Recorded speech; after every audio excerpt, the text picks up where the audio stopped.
What's up, guys? It's Jeremy with Jeramie Lou Photography. Thank you so much for tuning in today. We are at another Lightroom edit. I am still sick, but this is exciting because it's the very last wedding of the year for 2017.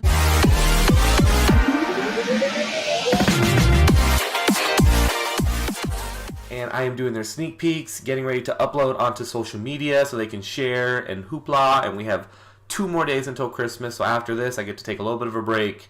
And I'm very excited. So if you guys are watching this, comment below. Let me know how Christmas is going, what you got, what you're excited with, any photography gear that showed up from Santa. That would be awesome to know. I'm going to try to keep this video under 10 minutes for you guys. So we got to start off with, of course, the things I need you guys to do for me. If you guys are new to this channel, please consider subscribing. Give this a thumbs up if this video helps out in any possible way, and then click that bell for notifications, just so you guys know when I'm coming up again. And I'd love to connect with everybody as much as we can. We are going to be starting with some stuff that we have here. Okay, so I'm using the Palette Gear system, my iMac keyboard, and then the Wacom tablet medium. These are my three things that I edit with all the time, every single day. And we're going to get started with this amazing photo towards the end of the night. A couple drinks in, bride and groom came out for night photos since I think this was about, let's see what time. I haven't changed the time yet on my camera. So this says 8:19 p.m. It was 7:19 p.m. And it was, I mean, it's December, so the sun's gone, so you don't really do sunset photos at this point in our area. We just do night photos. So as long as you know how to play with some strobes, you can work this out pretty easily. So this was shot with a Canon 5D Mark IV at f4.0 ISO 160, and my shutter was 1/20th of a second. I was using a flash, an Interfit S1 with a Westcott Octabox. Which is a pretty good setup, a good light spread. So if you guys can imagine where the light is, it's to the left of the image over here, and it's shooting directly in between them. So parts hitting my bride and parts hitting my groom. You can tell by the shadow here of what's going on. I want to say the power of my strobe was only at like 30% of what full capability, so not too much at all. Because I'm shooting at such a high ISO, it didn't really matter. My low shutter speed was to pull the ambient for this light in, and to also get some of the drift here.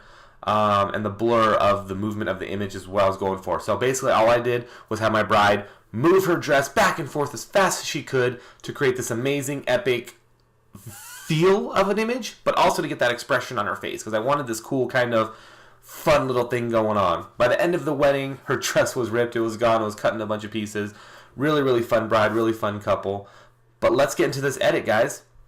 So of course we're going to start with J-Style, which if you guys look to the right here, as soon as I click on it, we'll get our contrast up, clarity up, vibrance up, and our reds and our yellows go up just a little bit as well. And these are my current go-to settings for all my wedding.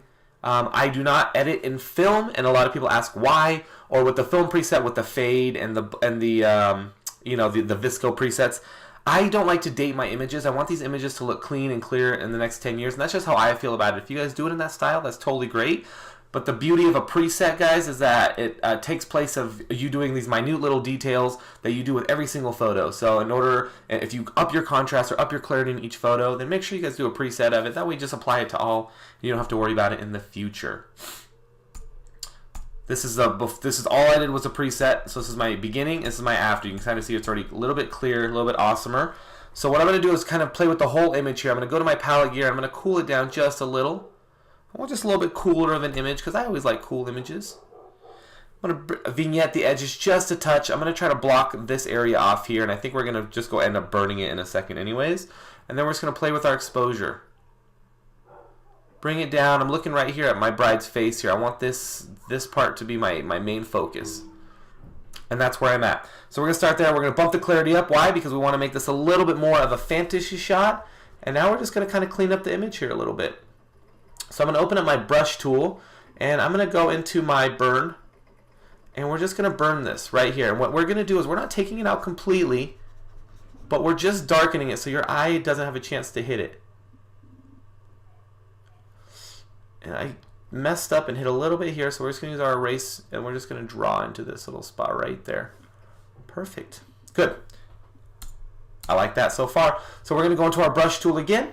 And now what we're going to do is we're going to play with our bride's skin. Even though you guys can't really see it, it shouldn't really focus or mess you up from there.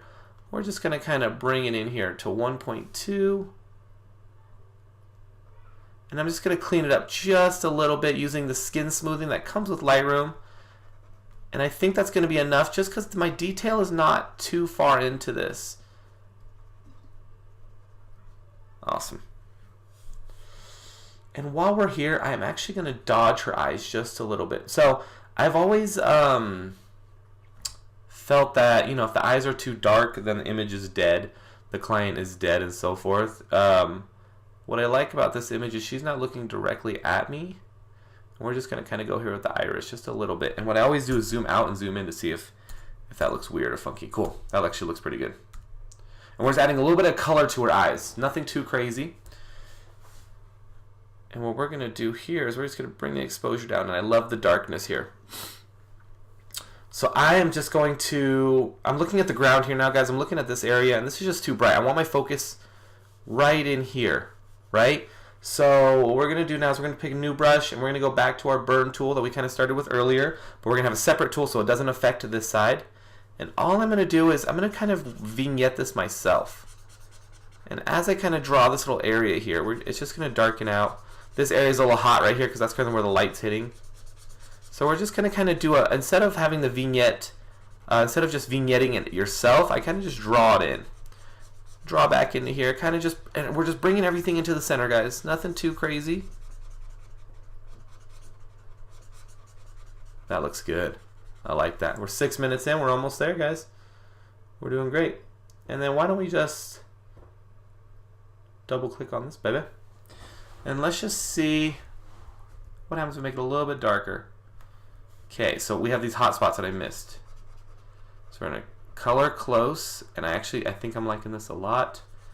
It feels a little bit too much for me, especially like right in here. So what we're going to do is we're just going to paint where we need to, and then we can just bring it back up, right? Because we brought it super low, we're going to bring this back up. Love that. Awesome. All right. I feel good with this, guys. Super quick edit. So we're going to go before, after, before, after. I love this, and I love this because of the action, because of the expression of my client. You know, we stop shooting, we start playing, right? So basically, we got our formals done. I have the groom in the back hanging out, looking at his beautiful wife, and the fun. She's so fun and happy, and just really, really, really cool chick. And I want to kind of show this kind of fun side of her, and this is why we did this. But let me know what you guys think. Comment below. How do you guys like the edit? What would you have done differently? I lied. Let me do one more thing. But let me know what you guys would have done differently. I'm going to burn tool this here just a little bit. Just kind of soften this light a little bit. Won't really tell too much, but right in there. Good.